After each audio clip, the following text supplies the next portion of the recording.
चलिए दोस्तों बात करते हैं इस एक और नए क्वेश्चन के बारे में।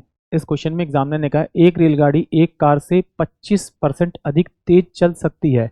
दोनों एक ही समय पर ए बिंदु से चलना शुरू करते हैं और एक ही समय पर 165 किलोमीटर की दूरी बिंदु बी पर पहुंचते हैं। रास्ते में ट्रेन को स्टेशन पर रुकने में 40 मिनट लगते हैं। रेलगाड़ी और कार की गति किलोमीटर प्रति घंटे में क्या अंतर है उनका ये बताना है। यानी एग्जामिनर क्या कह रहा है कि भाई कार और ट्रेन एक ही पॉइंट से चलें और बी पॉइंट पे एक ही टाइम में पहुंच रहे हैं, जबकि ट्रेन की स्पीड जो है वो 25% अधिक है कार से। बट वो सेम टाइम में जो पहुंच रहे हैं वो किसकी वजह से पहुंच रहे हैं, क्योंकि ट्रेन जो है बीच बीच में रुकी, वो 40 मिनट रुकी है। तो एग्जामिनर पूछ रहा है ट्रेन और कार दोनों की स्पीड के बीच में डिफरेंस क्या है वो आपको बताना है। तो चलिए आइए सॉल्व करते हैं। वो दो तरीके से करेंगे, एक एक्स वाले तरीके से करेंगे और एक थोड़ा सा डायरेक्ट करने की कोशिश करेंगे। देखिए एग्जामिनर ने कहा कि ये आपकी ट्रेन है, तो ये आपकी कार है। अगर मैं इन दोनों की स्पीड लेना चाहूँ तो मैं ले सकता हूँ। मान लेता हूँ कि भाई कार की जो स्पीड है वो 100 किलोमीटर पर आवर है, तो ट्रेन की कितनी होगी, 125 किलोमीटर पर आवर होगी। इसका 25% ज़्यादा होगी, तो इसका 25% निकाल के इसमें जोड़ूंगा तो 125 जाएगी। तो 25 पंजे 125 और 25 चौके 100, यानी कि इन दोनों की जो स्पीड का रेशो आएगा, कार 4 है तो ट्रेन 5 है, तो ये इसकी स्पीड का रेशो आ गया। अगर मैं इन दोनों को उल्टा कर दूँ तो मेरे पास में ये टाइम का रेशो आ जाएगा, यानी 4:5 आ जाएगा। ये क्या आ जाएगा मेरे पास में, आपका टाइम का रेशो आ जाएगा कि स्पीड का रेशो अपोजिट होता है टाइम के। अब एग्जामिनर कह रहा है कि भैया जब ट्रेन रुक रुक के चलती है ना, तो वो क्या करती है, 40 मिनट रुकने में से 40 मिनट लगते हैं।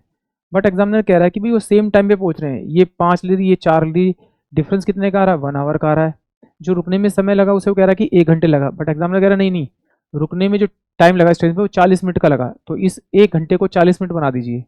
तो 40 बटे में अगर इसे 60 करूंगा तो इसे सॉल्व करूंगा तो मेरे पास में कितना आ जाएगा, 2 बटे में आपका 3। यानी कि अगर मैं इस 1 घंटे को 2/3 से मल्टीप्लाई करूंगा तो मेरे पास में ये 1 घंटा 2/3 बन जाएगा। तो इसी से आप इसको मल्टीप्लाई कर दीजिए, तो ये आ जाएगा आपका 10/3 यानी कि जो कार जो है वो पहुंचने में जो टाइम लेगी वो 10/3 लेगी, और ये जो लेगी आपका वो कितना लेगी, आपका 2/3, यानी कि 8 आपका 3 घंटे लेगी ये ट्रेन डिस्टेंस को पूरा करने में। तो देखिए टोटल डिस्टेंस जो दे रखा है एग्जामिनर ने वो कितना दे रखा है मुझे, आपका 165 दे रखा है। जब ट्रेन चलती है जब ट्रेन चलती है तो वो टाइम कितना लेती है, आपका 8/3। तो डिस्टेंस अपोन में टाइम करूंगा तो मेरे पास में क्या आएगा, स्पीड आ जाएगा, ये ट्रेन की स्पीड आ जाएगी माइनस का 165 किलोमीटर जो कार चलेगी, तो कार जो टाइम लेगी वो कितना लेगी, 10/3। तो डिस्टेंस अपोन में अगर मैं 3 करूंगा तो ये मेरे पास में क्या आएगा, स्पीड आ जाएगी, कार की स्पीड है। इन दोनों का डिफरेंस करूंगा तो मुझे दोनों का डिफरेंस मिल जाएगा 165 इंटू में 3 करेंगे तो ये आ जाएगा मेरे पास 1/8 माइनस का आपका 1 में आपका 10। एलसीएम लूंगा तो 40 आएगा, तो 165 इंटू में 3 बराबर में कितना हो जाएगा आपका 40। तो इसे किससे मल्टीप्लाई करना पड़ेगा, 5 से, तो 5 से मल्टीप्लाई करेंगे, ये 5 और इससे मल्टीप्लाई करना 4 से, इसे 4 से, तो 4 इसकल टू में कितना होगा 165 इंटू में 3 बाय में आपका कितना आ जाएगा 1 में 40। तो 5×3 = 15, 16×3 = 48, 49, यानी कि 495/में आपका 40। इसे डिवाइड कर दूंगा तो मुझे दोनों की स्पीड का डिफरेंस पता लग जाएगा। तो 40 एकम 40, तो यहाँ मेरे पास में 9 आएगा 5, और 40 दूनी 80 होगा मेरे पास में, यहाँ डिफरेंस आएगा 15, पॉइंट लगाऊंगा 0 आएगा, तो 4 तिया 12 हो जाएगा मेरे पास में आपका। तो ये मेरे पास में 3 और 0 आ जाएगा। यहाँ मैं क्या लिखूंगा, 0 उतारूंगा तो 4 6 24 4 7 28, 4 7 28 28। मैं ऑप्शन की तरफ ध्यान दूंगा तो मुझे कहीं अगर ये 12 पॉइंट कुछ मिलेगा तो मैं वही मेरा इसका करेक्ट आंसर होगा, यानी कि ऑप्शन जो डी होगा वही इस क्वेश्चन के लिए करेक्ट होगा। एक तरीका तो यह इस तरह से कर सकते हैं, नहीं तो फिर सिंपल सा तरीका तो आपके पास में है ही। क्या है कि भाई एग्जामिनर क्या कह रहा है कि भाई जो मेरे पास में अगर ट्रेन की स्पीड एक्स है तो मेरे पास कार की स्पीड अगर एक्स है तो ट्रेन की जो स्पीड होगी मेरे पास में एक्स इंटू में 125/100 होगी, क्योंकि 25% बढ़ जाए तो 25 25 25 और 25 चौके 100, यानी कि अगर कार की स्पीड एक्स है तो ट्रेन की स्पीड एक्स इंटू में कितना 5/में आपका 4 हो जाएगी। तो ठीक है, टोटल डिस्टेंस कितना कवर करना है,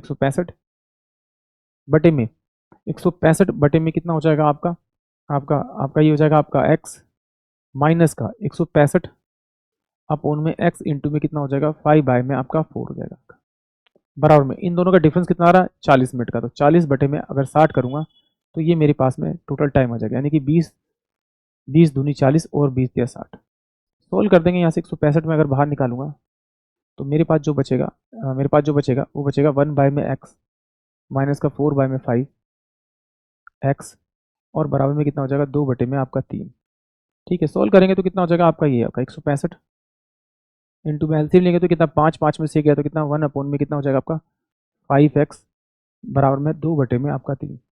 तो सोल्व करेंगे तो इधर जाएगा तो आपको कितना हो जाएगा आपका ये आपका 1 बाय में एक्स बराबर में 2 बाय में आपका 3 इंटू में कितना हो जाएगा 165 इंटू में आपका 5 इंटू में आपका 2 तो मल्टीप्लाई करेंगे तो 1 बाय में एक्स इसका टू में कितना हो जाएगा आपका 2 दूनी 4 और 5 चौक 20 तो उसको डिवाइड करेंगे तो कितना हो जाएगा आपका, ये हो जाएगा आपका